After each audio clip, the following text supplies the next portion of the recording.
I want to call to order the October meeting of the Finance Committee. The city clerk has informed me we do have all the members present, as well as several of our other council members. Thank everybody for joining us today. Due to the pandemic, all committee members are participating virtually. For virtual meetings, committee members will be muted until asked to be heard. When there is a vote, it will be necessary to take a roll call vote. A committee member will be recognized, raise their hand, and state their vote. So with that, we will begin with the consent agenda. I have so far heard to pull C2, 4, 14, and 16. Are there any other items anyone would want pulled? Hearing none, can I get a motion to approve the balance of the consent agenda? Move for approval, Chair. Second. Ms. Adams, second. Mr. McIntosh, has made the motion. Mr. McIntosh is second. If the city clerk will please poll the committee. Mayor Pro Tem Adams. Yes. Councilmember McIntosh. Aye. Councilmember Taylor. Yes. Councilmember Clark. Yes. So that is approved. We will now do the consent items in numerical order. If the city clerk will please read C2. Item C2, report on community agencies funding process alternatives. I had requested this to be approved. Mr. Rao, I see your name beside this. If you could just a few comments, but my main question is, what do we do next? Yes, sir. Good afternoon, Chairman Clark, Mayor Jones, Mayor Pro Tempore Adams, members of the City Council.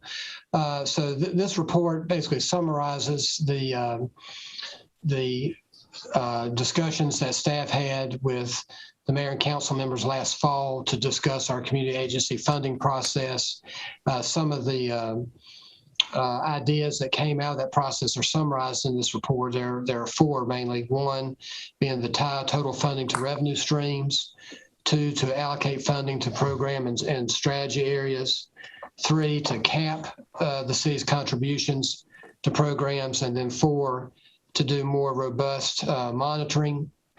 I think that we're getting ready to kick off our process for the 22-23 community agency funding process later this month. And so I think that what we would be seeking is just some additional guidance from you all that you would want us to move forward with incorporating elements of these ideas in the 23-24 process. So there might be some things that we might look at for the upcoming process, but probably mainly in the area of monitoring. But as far as tying the total funding to revenue streams or allocating the funding to program or strategy areas and capping contributions, that might be something that we need a little more feedback so that we can incorporate some of those elements potentially in the 23-24 process. Okay, so as Mr. Rao said, we're getting ready to start the next year's budget cycle on this, so we will be more monitoring this year, and any potential changes would take place in the 23-24 budget. If everyone would please read that and note it and get back with your comments. Mr. Mundy, you're next, and then Ms. Adams. Thank you. I think you want some immediate feedback, and I was not involved in the discussion this past fall, but the capping at $50,000 when you're looking at the size of the grants from the past, that's too drastic, particularly when you look at the Arts Council, which is a funder of other organizations. So I would not vote for a yes for anything that cut funding to arts organizations when we are the City of Arts and Innovation. Thank you, sir. Ms. Adams. Mr. Councilman Mundy, point well taken. I just want everybody to know, and staff is probably on this already, there'll be lots of grants hopefully coming through from other federal dollars that we can apply for. Again, if you've not read the art on the grant funding notifications of what's coming through in reconciliation and all of those other great things, that there's funding for different things for cities, towns, and villages. So I just want everybody to know, Chairman Clark, don't get hot yet. There may be some help on the way. But also keep in mind that with the variant, our revenues may be down again next year. Again, this is not a 1, 2, 3 and out deal with what we've been going through for the past 19 months. That I just need the council to stay on top. Mr. Tesh, Mr. Rao, anytime that you are seeing these grant notifications from the federal level, could you please send a one-pager to council of what it entails? You don't have to do the deep dive, all the government speak, but at least let them know the basic bells and whistles of things that we might can apply for, whether it's parks and green spaces and recreations and the qualified census tracts, to things that, again, improve the quality of life. This is outside of the 51 million deal. Yes. This is some other monies that are coming. Thank you. Yes, ma'am. Thank you. So again, this is just for information only, and if everybody will please read it at your convenience. We have a lot of time, but get back your comments to Mr. Rao. If the city clerk will now go and read C4. Item C4, consideration of items relating to CARES Act funds. Ms. Tony, if you're out there, would you please introduce this for us? Yes, good afternoon, Chairman Clark, Mayor Jones, Mayor Pro Tem Adams, and members of the City Council. This committee item, actually, I am going to divert to our Community Development Director, Ms. Marla Newman, to review. Okay. Ms. Newman? Thank you. Good afternoon, Chairman Clark, Mayor Jones, Mayor Pro Tem Adams, members of the committee, and members of the City Council. Again, Marla Newman, Community Development Director. In front of you is an action request to recapture and reallocate funds that, CARES Act funds that were granted to the United Way of Forsyth County. During the height of the pandemic, of course, we received multiple allocations of emergency solutions grant dollars from the federal government. And at the time, of course, a number of our organizations looked to spend the dollars in a way that subsequently it turned out that there were difficulties with being able either to hire up sufficient staff at the time, or just the timeline for actually delivering the services became problematic. We had different benchmarks by which we needed to spend the dollars. These particular dollars, we were required to spend 20% of those dollars by the end of this past September, with complete spend out by the end of September of 2022. Much like we came to you in September with a request to reallocate a pot of dollars from the Bethesda Center for the Homeless, we have, as part of our monitoring, determined that we also need to reallocate a portion of the dollars that were provided to the United Way of Forsyth County. The dollars that we are reallocating or proposing to reallocate total out of $805,016, which collectively were granted to the United Way, we are looking to reallocate $285,000. That reallocation will cover 3 different areas, one of which is motel vouchers for persons who need emergency shelter outside of the congregate shelter situation that we have in our shelters like Bethesda Center, Salvation Army, Samaritan, and the like. It also provides for 2 temporary part-time street outreach workers. So where we know we have a number of people who are still actively on the streets, some are in encampments. These homeless response intake workers would be focused on engaging those persons on the street to try to offer them services with the hope that they would accept either some mental health, behavioral health, or substance services that could help them get themselves prepared for permanent housing.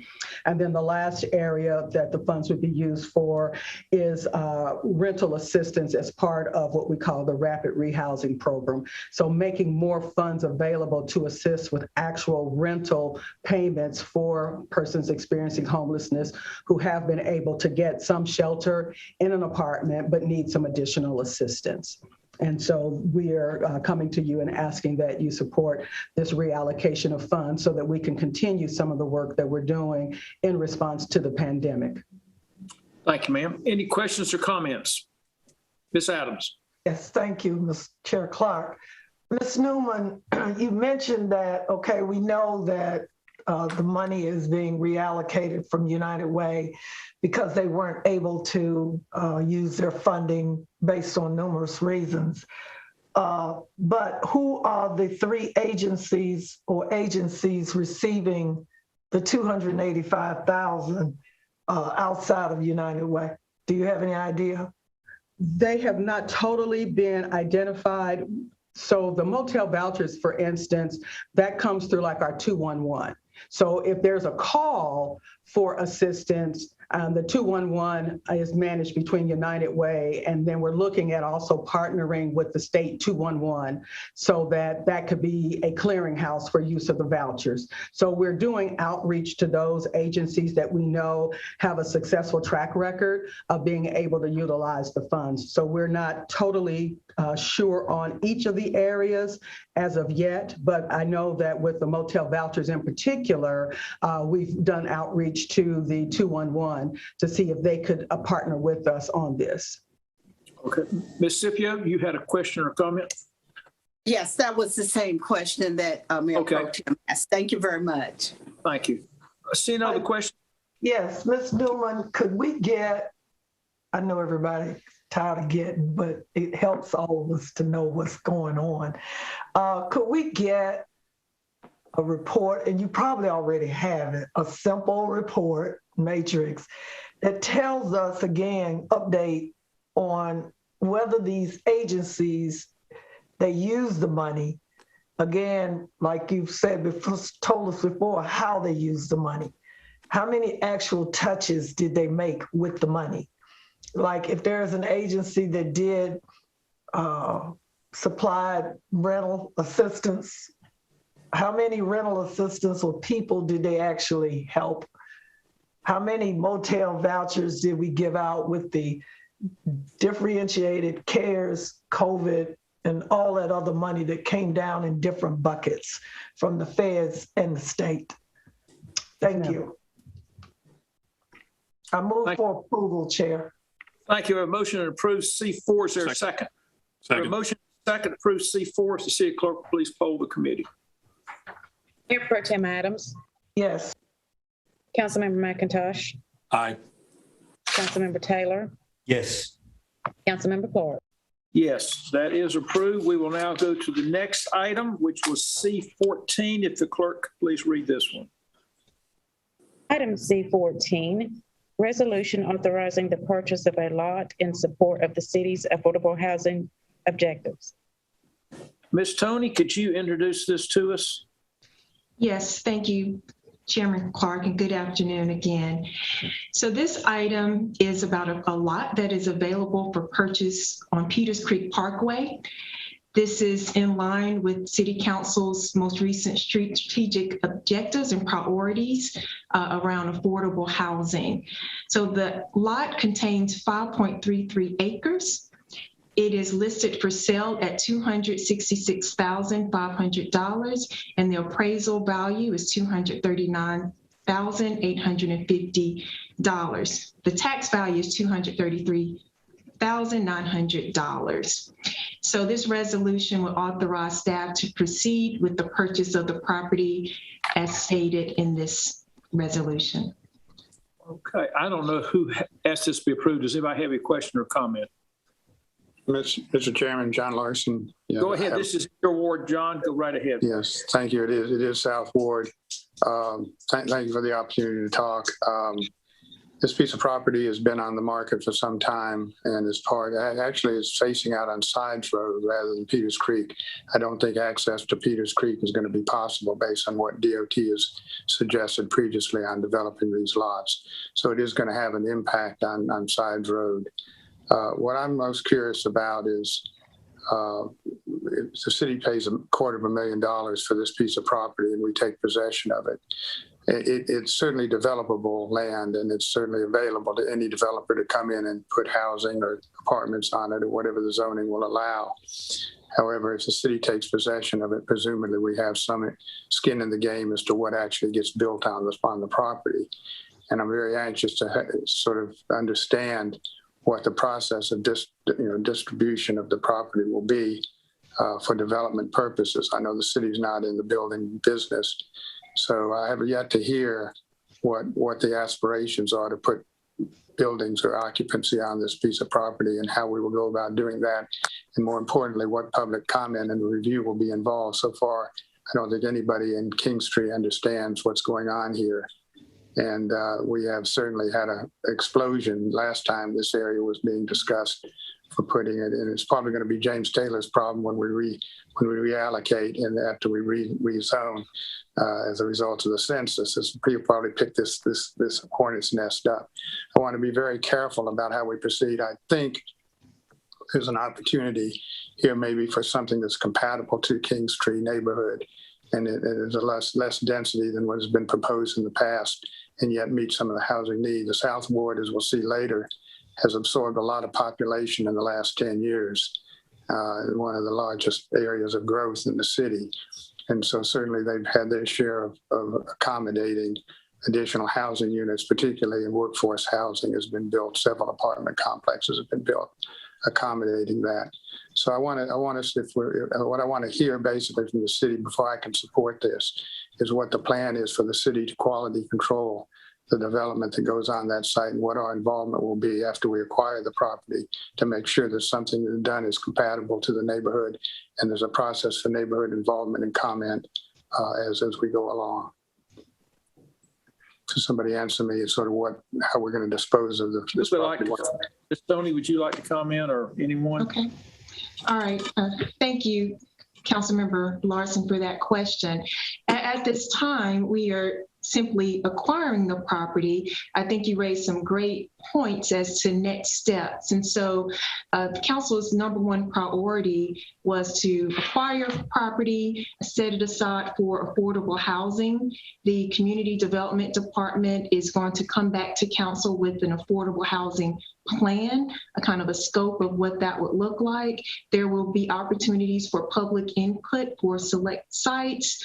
So we're not at that point of building and developing yet, but that will certainly be a part of the process to get community input around the type of housing, but it would be affordable housing as this is council's number one priority.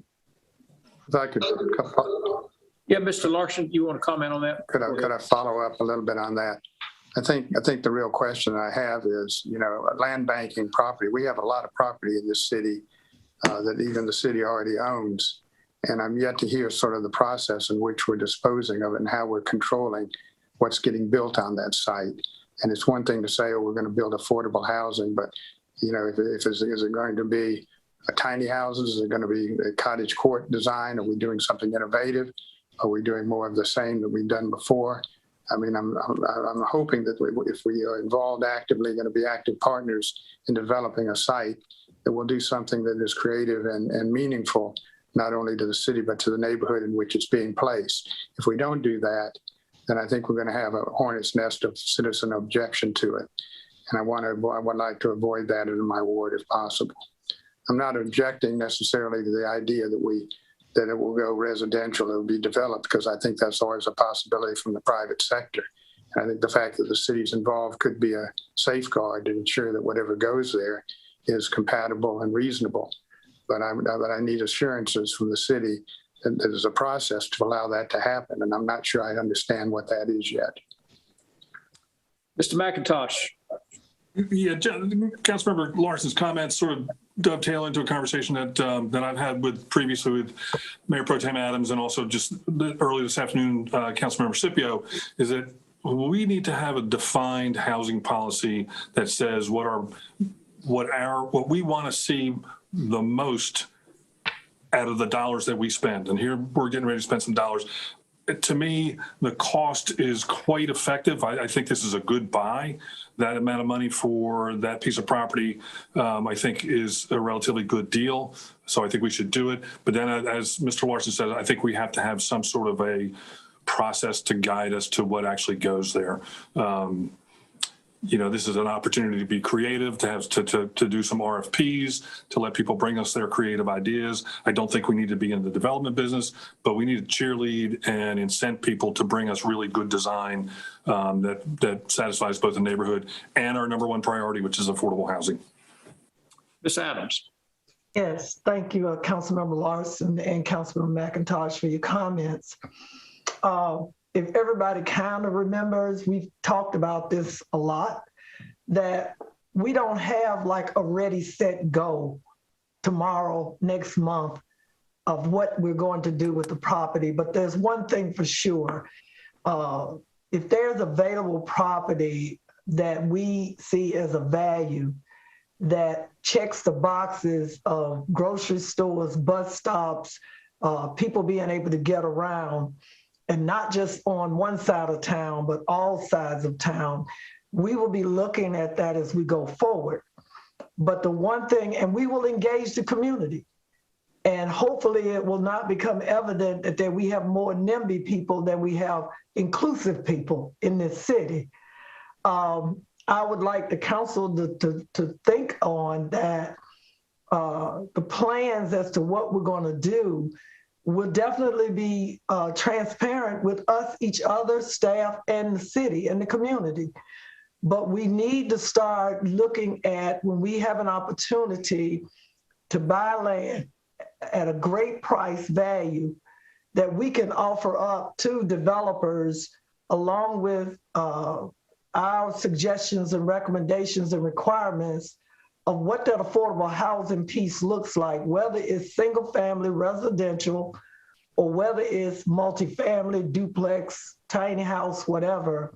We all just saw this week what happened with the Highland property in the inner city over near Kennedy, that the county, the developer refused to to comply with the requirements of what the county wanted for affordable housing. And they pulled out. And this is the developer that was building for Holland Homes, not the church, United Metropolitan, and that group of people. So the county has basically said, well, we'll just use it for county medical campus. Again, if we continue to allow the process, as Councilman Larson said, the process has got to be transparent. But we also realize that every day, every month, every year, that we're not creating a process that developers, we can use the property as our chip in the game, that we're losing out on building units for people that desperately need this housing to live in. So I do remember the size project, Councilmember Larson, it was Councilmember Taylor, it was one of the first, and Councilmember Clark, it was one of the first projects we had to vote on back in 09 and 10. And it was definitely very much a beehive. And the council was somewhat divided on this. So I look forward to us continuing to procure property. Again, everybody knows that if you don't own the site, own the land, own the property, then talking about building or collaborating to build housing is just a pipe dream. But again, in the next 3 to 6 months, we will probably, Mr. Garrity and Mayor, we probably will be having to have a housing summit, special meeting with the council and staff to help us map out where we need to go with this, because the public is not going to be waiting forever on us to make a decision on what we're doing with their dollars to make their lives better. Thank you. Mr. Mayor. Oh, thank you, Chairman. Sort of to piggyback a little bit on what Mayor Pro Tem was saying, if we spend this much time talking about a single lot and we got to do 16,000 housing units, we ain't going to get there, folks. I think I've been thinking and talked to the city manager about really, we're not getting numbers that we need every year in order to reach that number there. And so maybe a housing summit of ourselves would be good. But maybe we need a housing czar or some sort that's getting up and thinking about this every day. And I know it's new, not saying you're not, but you've got your hands full with a whole community development department there. So maybe we need somebody living and breathing this every day. But we've got to, I think, change the way we're doing things a bit. We've got to leverage our dollars for bigger projects if we're going to hit this number. Thank you, Mr. Chairman. Mr. Larson? Yeah, Mr. Chairman, this is a low fruit sort of project. It's been available, high visibility from a variety of things. And I understand why it's been targeted early. So hopefully there are other pieces of property that will equally be aggressively pursued. I guess what I would like to see, and I think we've asked for this before, and maybe it's available, is a comprehensive list of city-owned property that is in fact buildable. We have a lot of property we own, but I don't know how much of it is actually available for construction, either as a single family unit or multiple family units, and maybe even divided up into the potential of, has the potential for more than one dwelling on the property. But right now, I don't think I have a good understanding of what our capacity is, what our resource is that we're trying to build upon, other than adding 5.6 acres or whatever, 5.3 acres of property to the stable. So if we could, as we look at building this summit, understand what our resource actually is, and then what strategy we would have for individual lots versus multiple lots would be, I think, a useful exercise for staff and us to undertake. Mr. Taylor. Thank you, Mr. Chairman, Mayor Pro Tem, members of the council. I will say that I do understand the need for affordable housing, and I respect all the comments that are on the table today. As Mayor Pro Tem Adams mentioned, there were only 3 council members here 10 or so years ago when this item came to the city council for consideration, and it was, to say the least, a hornet's nest. At that particular time, if I remember correctly, I was the council member of the area. After lines were redrawn, things sort of changed up. I attended the council meetings. I actually attended and hosted the neighborhood meetings, and the neighbors at that time made it crystal clear to me that they did not want to see that site developed for those purposes. So I do understand we need affordable housing. Y'all know how I am. When I give my word, I keep it. I told those neighbors that I would stay out of the way, and it was something that I would not pursue. So I just, because of that, I can't support the purchasing of this particular lot for those reasons. We don't need to hear from the public. We can hear from them a second time, but we've already heard from them, and they made it clear to me, so I won't be able to support this item. Let me make a few comments. Ms. Adams brought up the land the county was trying to develop right off Highland Avenue. Bear in mind, they only had one company that had an interest in it, and they negotiated with them. And when they got down to the end, I'm not quite sure how this happened, but they put everything they agreed to in writing, and then they didn't agree to it. I'm having a hard time with this too, for a couple of reasons. One, I think I want the councilman of the ward to endorse anything they do in his ward. Secondly, I think I'm assuming this is single family zone. I don't know that, but if we're going to rezone some type of multifamily, I think you will have a hornet's nest, as everyone has described. But I think lastly, and most importantly, I think we've got the cart before the horse, and I think the county process shows this. We've got to go find some developers that are interested in partnering with us and get some kind of idea of what involvement ours is versus theirs. I have a feeling, and again, I wasn't involved directly with the county's work, but I think when they finally did the numbers on a piece of paper, they found that they didn't work out. So I just think, if I were to acquire this, I would do it under an option, maybe get a 6-month option or something, and see if we can't find someone who is interested in developing it and go from there. But I'm not going to support spending $235,000. I'm afraid we're going to be left with an empty lot on our books for a while. This land backs up to Silas Creek. I'm not sure who would want to live backed up to Silas Creek. It's a 5 or 6 lane highway there, even though it fronts on sides roads. So I just think we haven't done things in the right order for me to support it. With that, everyone has commented. Can I get a motion from Mr. McIntosh? Yeah, I just want to say, I mean, there aren't that many parcels of land left inside the city limits of Winston-Salem that are 5 acres. They're just really rare already, and they're going to slip from our grasp. Acquiring this piece of property lets us control what goes there far more accurately and precisely than just allowing the market to rip.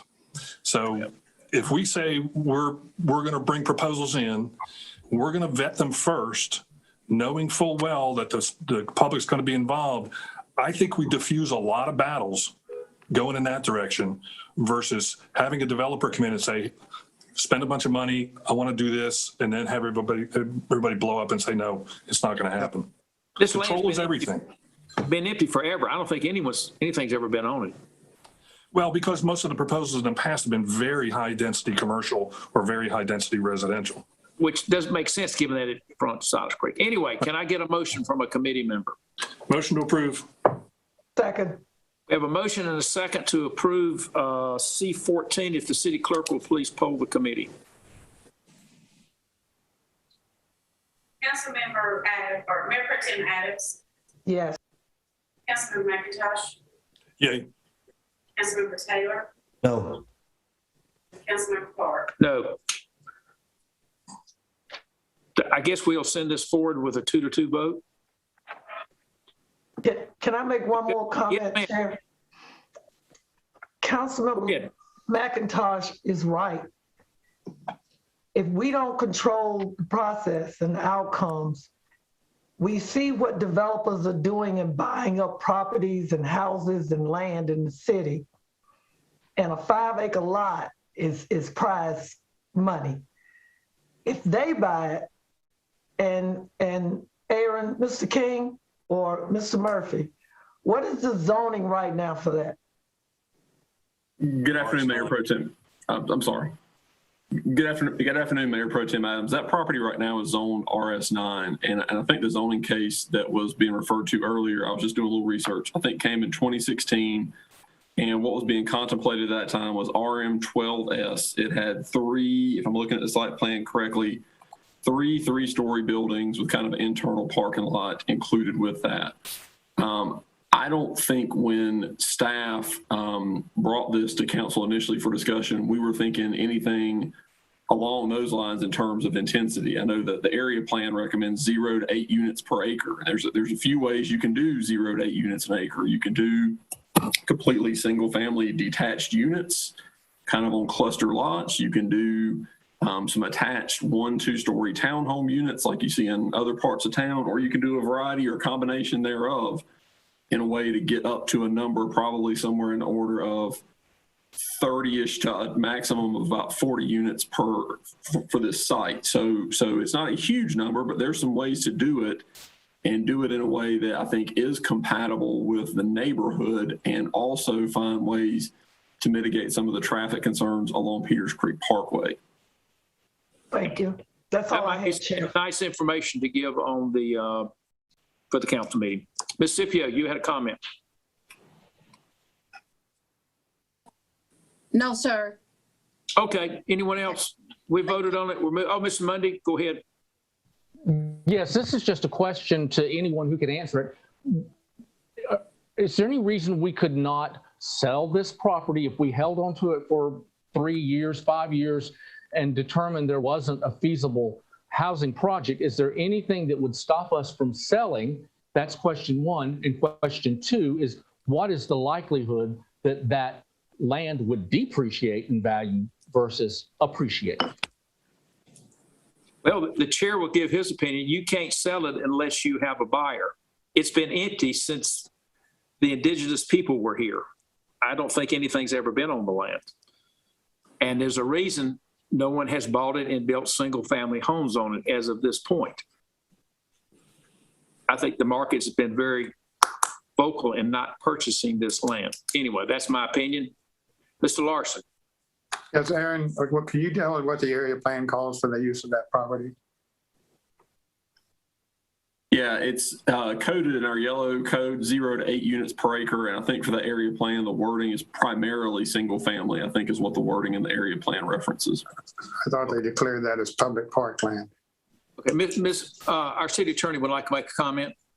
Ms. Carmen? Yes, I was just going to respond to Councilmember Mundy's question. There is nothing from a legal standpoint that would preclude the city from selling the land.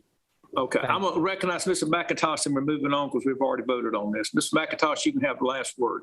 Okay, I just did the math, and you could, with current zoning, you could put 18 houses on it, and that works out to $14,805 per lot. That's cheap. Okay, thank you. All right, we'll now move to C16, please. Will the city clerk please read this? Item C16, resolution authorizing the sale of a city-owned vacant lot on East 4th Street under the upset bid procedure. Mr. King, could you comment on this? I can, Councilmember Clark. This was, you may remember earlier this year, council considered a rezoning for the Metropolitan Village development that's located east of 52 between 3rd and 5th Streets there, west of Highland Avenue. That was a development project that contemplated a mixture of uses in that area. The council did approve that rezoning, and included in that rezoning was a very small city-owned lot, 0.04 acres in size, and that comes out to about 1,700 square feet.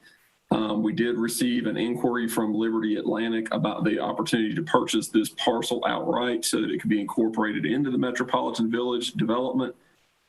As we talked about this with Kirk Bjorling, our real estate administrator, I think the feeling was there's really not a lot of utility or use for this parcel on a standalone basis. It really needs to be incorporated into the overall development. So thus this request coming to council for an opportunity to purchase this property essentially for tax value, which is around $1,000. I don't know if Kirk has anything else he'd like to throw in, but I think that hits the high notes on that one. Yep, okay. I'm not sure who wanted this pulled. If any other questions or comments, quite small. Mr. Taylor.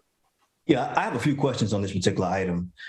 Staff, you may not be able to answer them all right now, and that's fine, but I'll run through them and stop me if you need to. I sort of took the time to jot them down. Number one, of course, the bid starting at $1,000. I need to know why the price is so low and what returns will the residents get if we sell it so cheap. I'm curious to know whether this land is going to be used for a park. Is it going to be used for parking? Will apartments be built on a specific location? I ask all that. I just believe that if we take our skin out of the game, then we're removing the neighbor's voice out of the project. And if we're going to sell, my question is, what do the neighbors get for the thing that we're selling for? Real estate right now, we just talked about the last item. We talked about almost $240,000. Real estate is a seller's market right now, and we just don't have to settle for anything that's being offered to us. So that's sort of my first question. Councilmember Taylor, I can answer the second part, and I'm going to bring Kirk back in to answer the first part. As far as what the neighbors or the community gets out of it, when council approved that special use zoning site plan, that is what has to be developed on that piece of property, which are the multifamily, the mixed use buildings that council approved.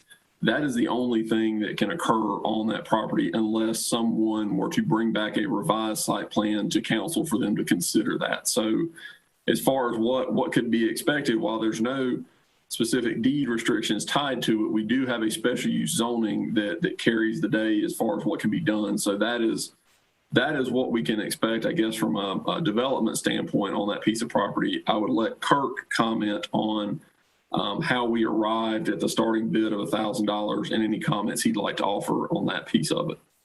Mr. Borling, are you out there? Yes. Go ahead. Yes, yes, be glad to reply to Councilmember Taylor.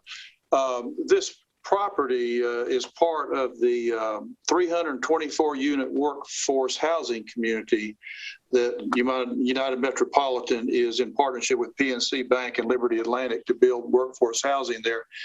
And if you look at the map, the exhibit, you can see that they have control of everything except this little, I think it's like 10 feet wide or something lot, over 100 feet long, like 10 feet wide. There's really no use for this lot apart from being assembled with an adjoining lot. There's nothing in and of itself that you could do. And the tax value of $1,000, granted, is a very small amount of money, but when you look at this lot and what potential use that it has, it's very reasonable, I believe, to sell it for a small amount, because nobody in and of itself would buy this property and pay any amount for it. But it would be, it's right in the middle of what they need for their project and would be very valuable to them. Thank you. Can I get a motion? Well, I've got a few questions, Mr. Chairman. I normally sit quiet, but today I've got a little bit to talk about, so bear with me. I've earned the right to have a balance here on my time. So secondly, I'd like to know how this piece of land fits into the larger scheme of the East Winston Master Plan, the East End Master Plan project that I voted for.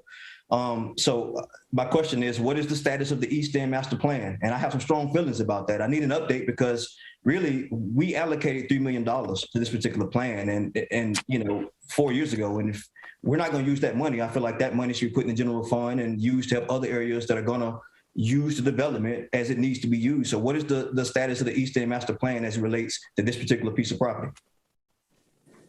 Councilmember Taylor, you're right. I think it was around October of 2018 when City Council formally adopted the East End Master Plan.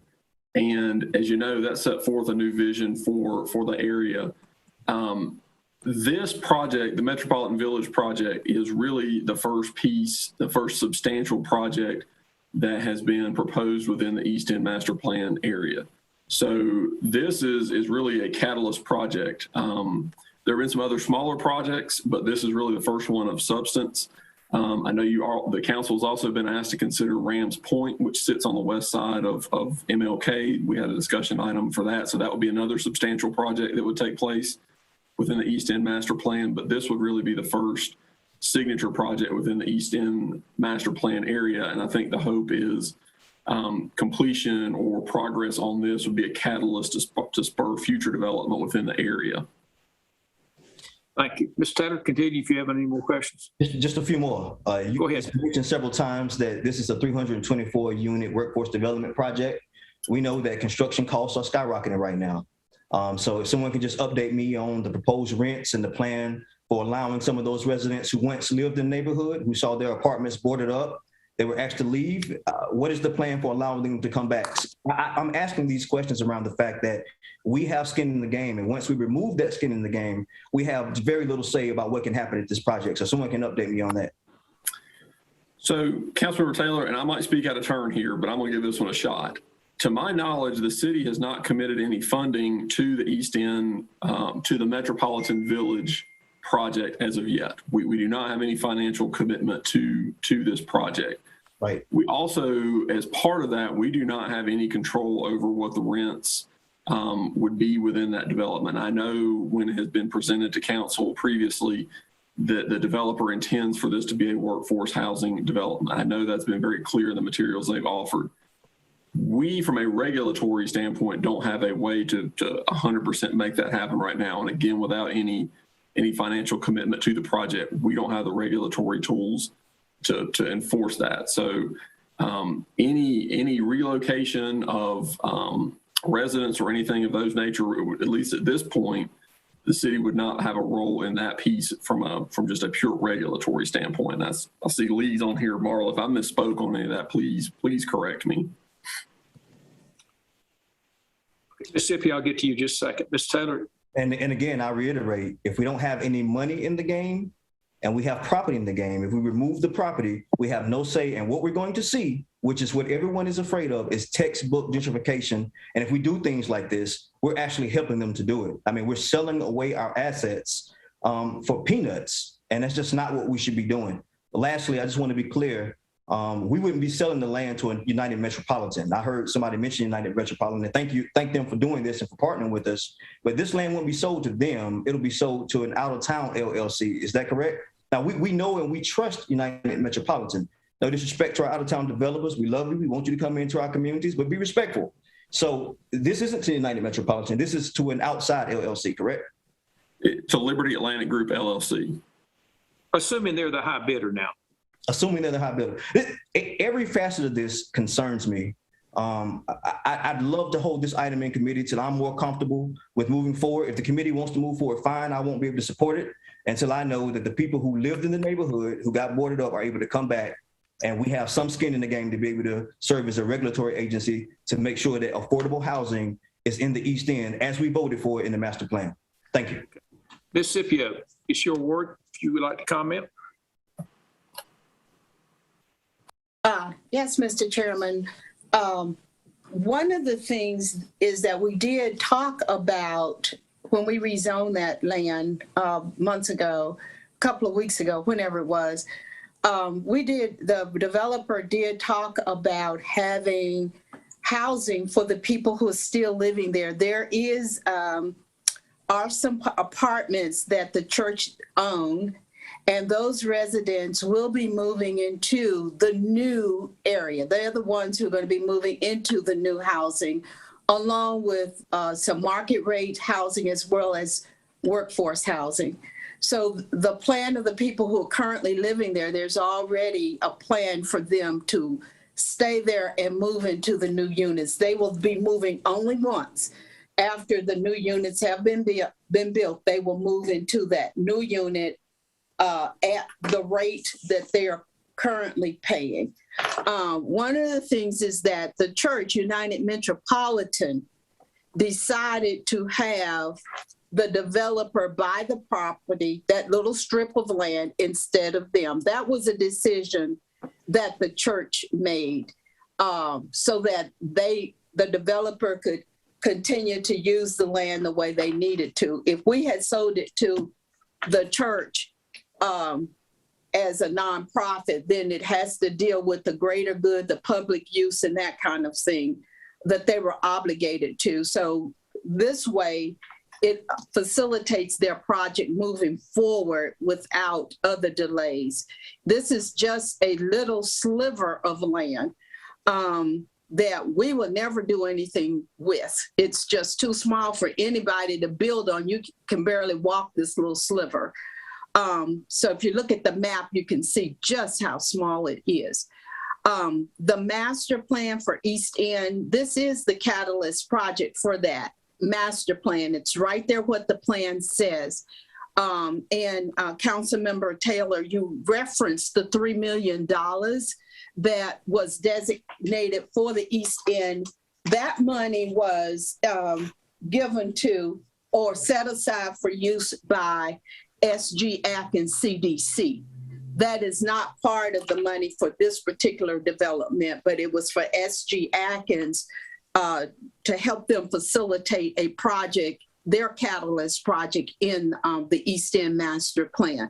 So that's moving forward based on their control of that $3 million. So I just wanted to let you know that the East End Master Plan is actually going forward, this being the first one. I understand your concern, but the good news is this developer has not come to us to ask for funds to build this particular project out. And in many ways, that's very good. But there will be housing there affordable for the residents of the East End if they choose to come there. Okay, thank you. Mr. Chairman, thank you, sir. The plan was just referenced for affordable housing. Before we can vote on this item to take away our last chips that we have in the game, I'd like to see this plan before we go ahead to sell this property at so cheap a rate. I think I've always been a fan of measure 10 times and cut once. You know me. I've been here. And I don't think we've measured 10 times on this one. And I think cutting would be premature. We should hold it until we can get the answers we need to make sure we're looking out for the best interests of the residents who live here. Final comment. I am not the council member of this area. However, you know, our offices used to be downtown. We moved them to the East End. We create jobs and opportunities for the residents there. I see them. I talk to them. They're concerned about not having affordable housing. And they're concerned about getting kicked out of their neighborhood. They see the boards going up and they think they're going to cross 52 and come and take over their community. And until we know that's not going to happen, we need to be careful. So my motion would be to hold the item in committee until we can get the questions answered that we need. Are you making a motion, Mr. Taylor? That is my official motion. Is there a second? Second. Hearing no. Ms. Adams, did you second? Yes. Okay, we have a motion and a second. Ms. Scipio, I'll let you speak.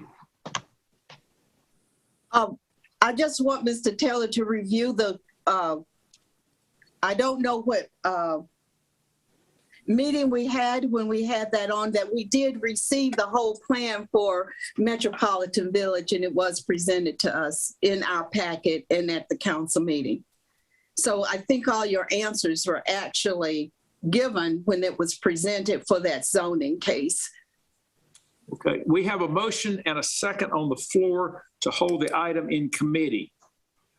I have a Go ahead. comment.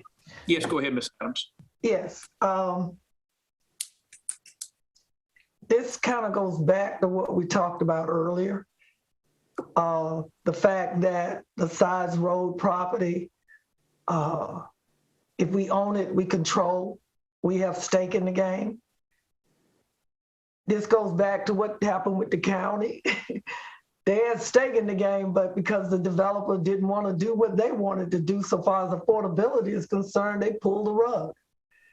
Even though it's a small piece of property, I have peers all over the country that discuss how it is important that we have to have some stake in the game. That little piece of property in a city like New York or Detroit or Atlanta or DC could be a big deal breaker difference. So all I'm saying is, just like we said a while ago, we need to make sure, measure twice, cut once, that the neighborhood not gonna rise up against us, because now the city has no stake in the game and we sold whatever little bit we had for pennies. That's my comment. Okay, we have a motion and a second holding committee. If the city clerk will please poll the committee. Mayor Pro Tem Adams, Yes. Councilmember McIntosh, Aye. Councilmember Taylor, Yes. Councilmember Clark. No. The motion is approved. It will be held in committee and we'll put it on the November agenda. That is all for the consent. We will now we have two items on the general agenda. If the clerk will please, if I may interrupt a minute, I didn't comment on before then. This piece of land is so small, the developer can develop it without it. It's 10 feet wide. And there's only one person that has an interest in it. I think we have zero leverage and I would get rid of it, but that's just my one opinion. All right, we will now go to G1, please. Item G1, ordinance amending the project budget ordinance for the city of Winston-Salem, North Carolina for the fiscal year 2021-2022 federal housing funds. Mr. Rao, will you please present this? Chairman Clark, I'm going to recognize Ms. Tony and Ms. Newman, who will present this. Okay. Ms. Tony, you're up. Thank you. I'm going to recognize Ms. Newman to review this item. Ms. Newman, there have been two passes. You're the last one. All right, good afternoon. I'm getting myself together here. So as you will see in the CARF, that the city has received an allocation of home funds from the federal government as part of the American Rescue Plan. That amount of our allocation is $4,887,567. With the adjustments that will be made, as you see in the budget, a certain percentage can be used for administrative fees, and then the balance of the funds, $4,154,431.95, will actually be used to support eligible projects, the eligibility of which we are still awaiting guidance from HUD on, since these are ARPA funds. So as we wait for guidance, we will hold tight before actually trying to allocate any monies to anyone in the community until we are clear on the guidance. And so then we have this project budget ordinance accepting the dollars and then enabling us at the appropriate time to expend the dollars. And as those opportunities become available, we will return to council for guidance and support for any recommendations we might make. So we're simply accepting the money and putting it in the bank till we have a use for it. Yes, sir. Any questions, comments? If not, can I get a motion to approve? Move for approval. Second. We have a motion second to approve G1. If city clerk will please poll the committee. Mayor Pro Tem Adams, Yes. Councilmember McIntosh, Aye. Councilmember Taylor, Yes. Councilmember Clark. Yes, that is approved. We will now go to the last item today, which is G2. Item G2, Citizens Bond Oversight Committee Report on 2018 Bond Projects. Mr. Rao, who you going to pass this one to? Chairman Clark, Mark Dunnigan, who is the chair of the Citizens Bond Oversight Committee, will present their report just very briefly. Starting with the 2014 bond referendum, the mayor and council created the Citizens Bond Oversight Committee to provide guidance and oversight as far as the city's spending of the 2014 bond money and now the 2018 bond referendum dollars. And so periodically, the committee makes reports to the mayor and council on the city's performance and spending the funds, on our NWBE participation. And so Mr. Dunnigan will present their report this afternoon. Okay. Mr. Dunnigan, first off, thank you and your committee for serving and helping us watch and spend our money wisely. With that, I will turn the floor over to you. Well, good afternoon, everyone. My name is Mark Dunnigan, and I am the chair of the Citizens Bond Oversight Committee.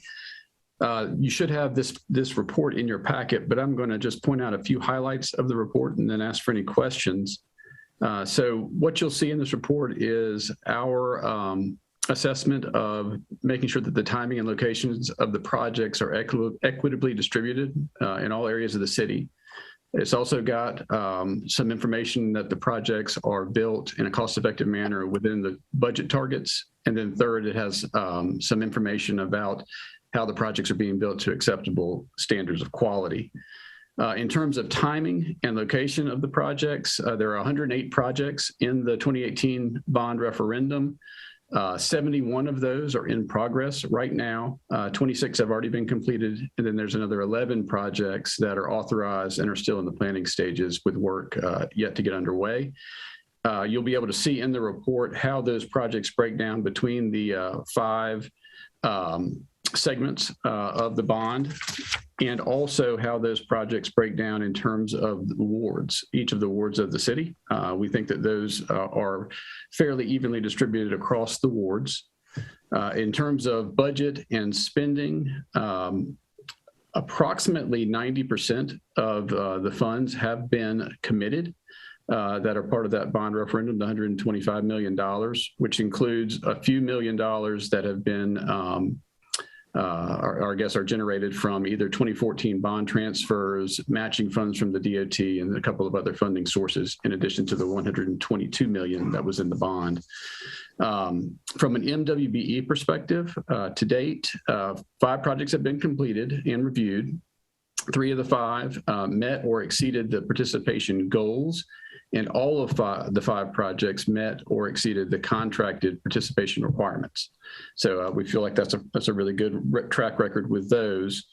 And then lastly, quality and scope. For those of you that haven't seen it, Patrice at one point put together our capital projects playbook and stoplight report. We use that each and every meeting, and it helps us to identify when a project is either on schedule or on budget and on MWB participation goals or not, both in the design phase of the project and then also in the construction phase of the project. And by and large, we are on target with our MWBE goals. By and large, we are on target with our budget goals. We have had some schedule challenges, as you might imagine, with COVID. But most of those are COVID related, and they are moving. The city is doing a good job of making sure that they are progressing. They're just not quite on the targets that we originally set for ourselves, but we talk about those each and every meeting, and they help us to understand where they are and what's the recovery plan for those projects. So with that, I'll ask for any questions anyone may have. Chairman Clark. Thank you, Mr. Dunnigan. I thought it was a very good report.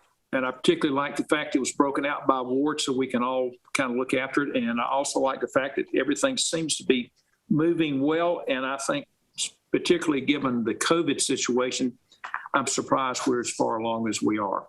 So anyway, any other questions, comments from anyone? Mr. Taylor. Yeah, thank you, Mr. Chairman. Mr. Dunnigan, I just want to take a quick moment and thank you and the Citizens Bond Oversight Committee for putting in the work. It's some challenging work.